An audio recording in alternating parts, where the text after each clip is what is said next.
Ma conseillère de désorientation m'a bousillé la vie. Ouais, je répète, ma conseillère de désorientation m'a bousillé la vie. Quand j'étais plus jeune, elle m'avait dit que non, moi je ne pouvais pas forcément faire de l'informatique alors que c'est ce que je souhaitais faire.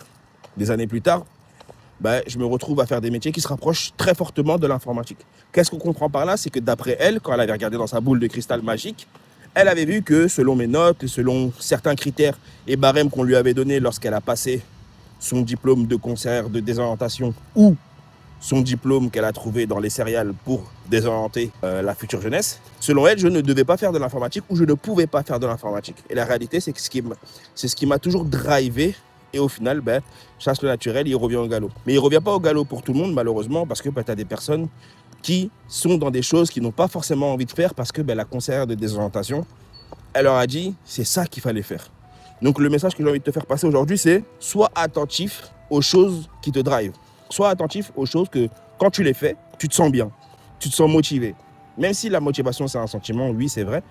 Mais si tu es 90% du temps démotivé pour ce que tu fais, pose-toi les bonnes questions. La nuit porte conseil, mais il faut se réveiller.